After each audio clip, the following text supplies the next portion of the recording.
Production. Hello guys, nizere ko mumeze fresh. Ewana nanjye ndameze neza nitwa Danson Lomio. Du umuhani udasangira impona bakani. Iwa musore watezwe amatwi kuri Raid no kuri Pasika. Ewana. Du umusore ushima Imana by the way.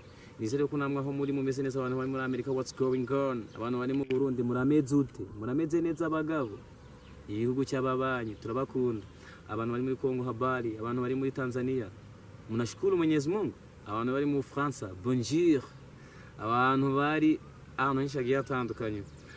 Nizere ko mwese mumeze fresh. Rero uyu munsi impamvu kuri kubona naje kuri Kamera nk'umunyamakuru nuko hari ibibazo abantu bayagiye bambaza nyine baciye kuri Instagram avuga ati Romeo uzato bari ibibazo uze kubisubiza.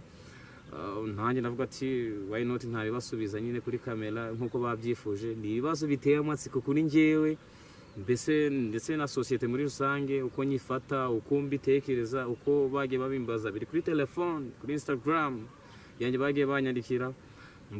Ndibuze guhera kuri buri umwe bitewe n'ukuntu yagiye yandika. Ndahera ku wa mbere nyine watanze igitekerezo cya mbere. Uwa mbere yitwa UP I think ndanamuzi bya danje, ni inshuti yanjye bya danje yitwa UP.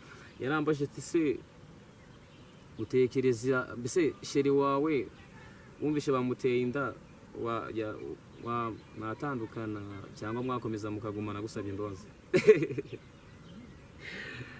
Nubwo wenda ntawe mfite ariko ndamutse mufite wenda bakamutera inda kubera ko umubiri uragora bashobora no kumushuka. Wenda hari situation abantu bageramo wenda ugasanga bananiwe kwikontrola, wenda nako bakingiriza atagakoresheje ugasanga wenda nyine aguye mu gishuka.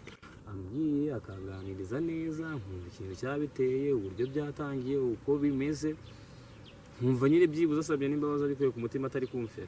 Nakwemera ariko nabaza nkamubaza ati se uracyankunda cyangwa wumvisha umukunze nubwo wenda ibyo ngibyo byabaye ukisanga ukoze icyaha, yakumva ko hari akamufitiye nkavuga ati hari umukomezanye kubera ko abakobwa bahari ni benshi nahita mfata undi. Ariko byibuze asabye imbabazi akavuga ati mbabarira byagenze uko nguko kubera ko nanjye nzi ko umubiri ugora, turakwita muheza imbabazi. Nizeye ko UP yasubijwe.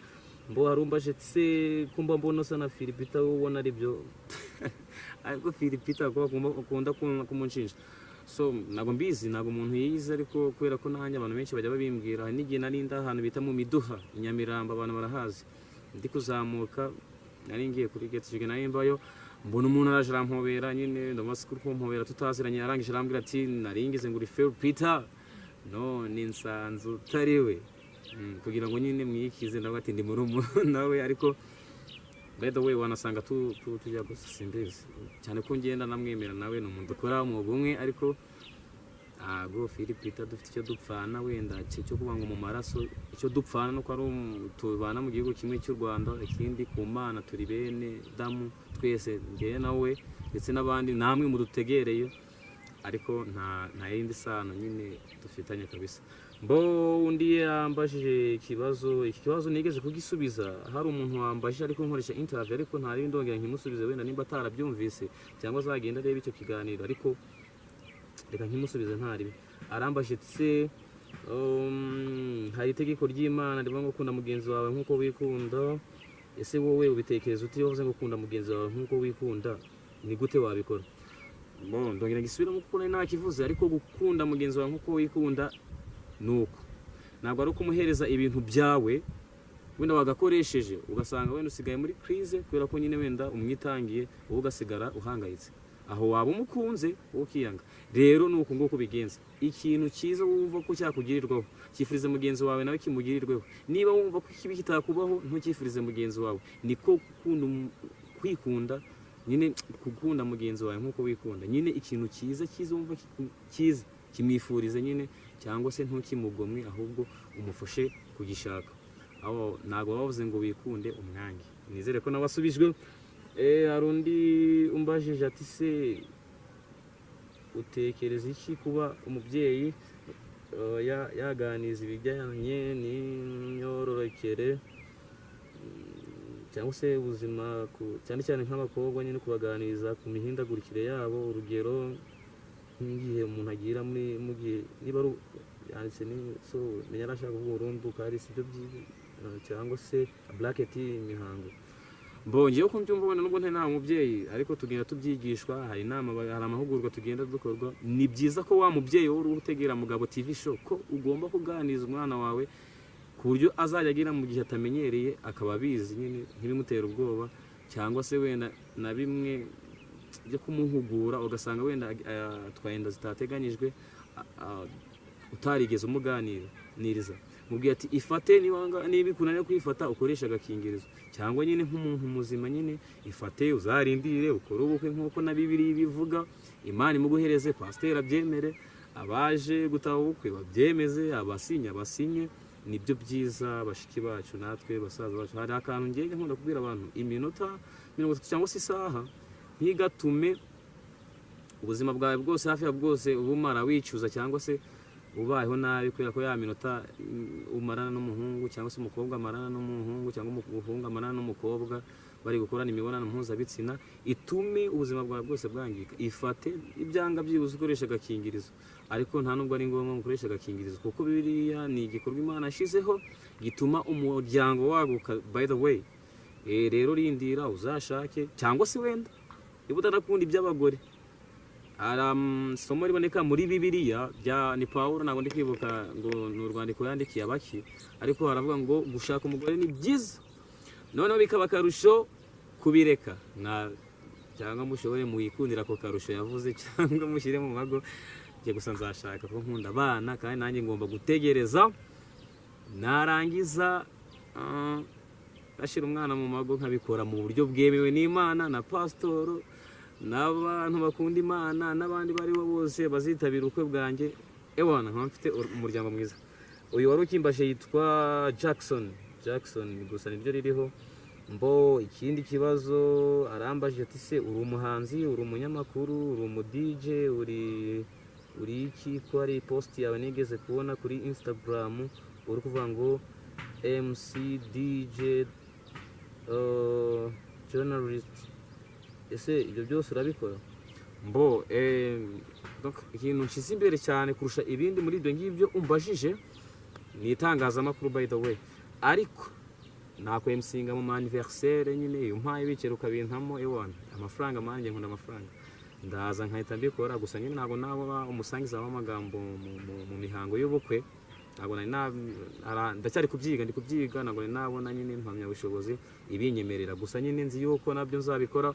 Ubu DJ ni kwa kundi DJ muri anniversaire tu, ariko nyine urumva naho mbona nabyo nabishobora.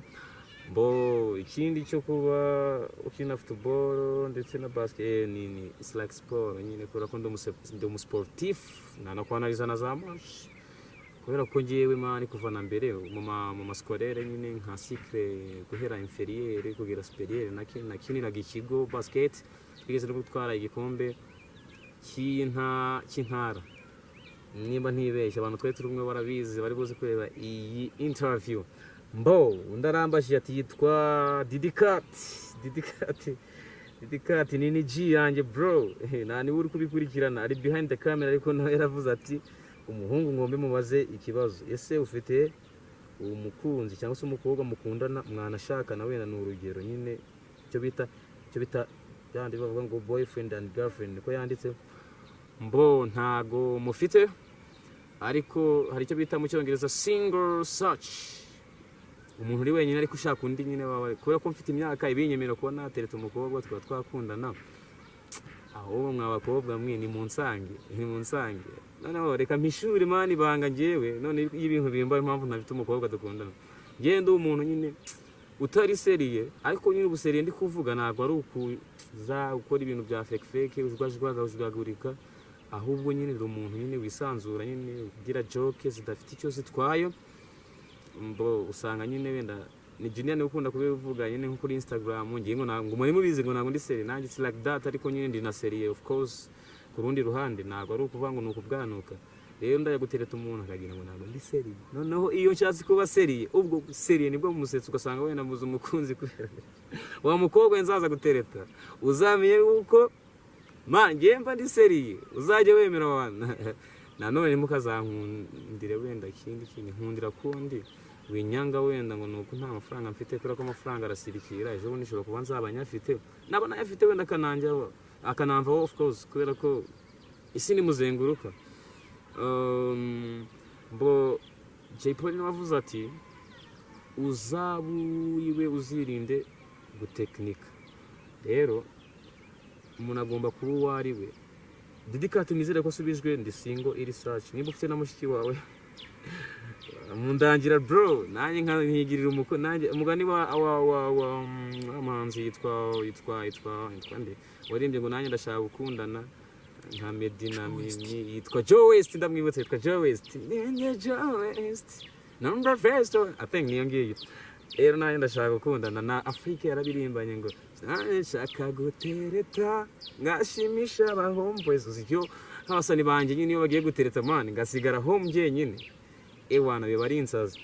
Nizere ko Diddy Cat atasubijwe nyine nawo mfashe nyine umbere umuranga. Hari ikiganiro nigeze gukoresha umusaza nibagize izina rye ariko hari agasirno ku bantu babonye ikiganiro bambwiye ko yitwa ngo Karoli. Yaravuze ati ko ushaka umuranga niho urugo rwawe ruba ruzakomera kuko nyine ni umuntu mukuru bikugiramo kuba babazi imico babazi urwo bararubayemo kuruta weho ugiye kurutangira.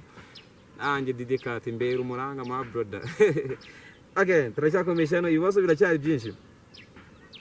Ese Dancing Romeo nabahe bantu hano ku isi ukunda byibuze ubwe babiri?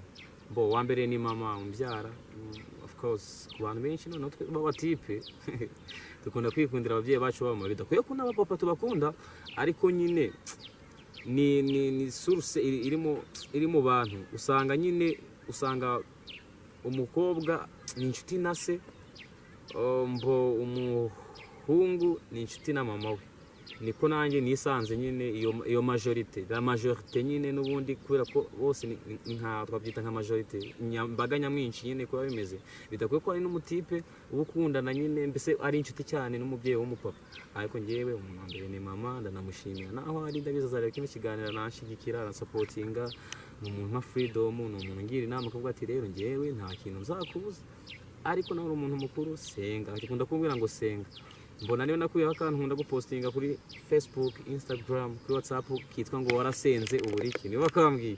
By the way mfite n'indirimbo nyine nzashira muri studio niyo ntayiririmbo yitwa warasenze uburiki. Abantu banje bona agiye basupportingaho nyine nagahimbye niryame nabatse warasenze uburiki. Yino iboro ya mama yakunda kumbwira wayikora. Wa kabiri ni umwishwa wanjye ni umukobwa yitwa Umwiza Juliet. Mbo ndamukunda cyane nyine n'umukobwa wa sisi wanjye nyine wa mushiki wanjye nkurikira. Umwana nkunda, umwana uzubwenge, umwana nyine watuhaye ibyishimo mu muryango, umwana utugarurira icyizere, umwana nyine twumva umuryango wacu ukunda. Rero nanjye ndamukunda cyane kugeza naho numva yakabaye ari umwana wanjye kubera ko nkunda abana byadanje. Abantu bazi post zanjye nkunda kuba nifotoje n'abafite ngo bati nkunda abana. Ewana may God Imana izamfashe mbe nabona umwana urugo rwiza. Nizere ko uyu muntu asubijwe. Turacyakomeje ibibazo byinshi ariko by the way mbe ntari nakomeza kongera kusoma ibindi ngo nze kubabwira. Nizere ko aho muri mumeze neza. Umuntu wari we wese aho ava akagera uzajya wumva yifuza ko twamukoresha ikiganiro. Mbo ndaza gupininga nimero zanjye za WhatsApp iza momo ku buryo arege babona abana nyikundi ukanyihera udukeri. Ariko umuntu uzajya wumva abashaka kuduhereza ubuhamya ukuntu ufite ubuhamya bwafasha societe muri rusange wampamagara. Hari n'undi waba uri muri Amerika kubera ko dufiteyo icyicaro. Dufite no muri Kenya nimba ntibeshye no mu Burundi tugiye kugishirayo. Ahantu hose tugiye gukina muri Kongo tuzagishirayo. Mbo wazajya nyine kwandikira ukadereza ubuhamya ukazitokoje interview kubera ko ubuhamya bufasha abantu benshi. Ari ukuntu iyo situation hari umuntu buyirimo ugasanga nyine ibintu byakubayeho nyuma yaho ukimara kuva muri iyo situation mbi ukajya muri situation nziza byahumuriza nyine umuntu wenda wihebye uri mu kanya nkako wari urimo mbere.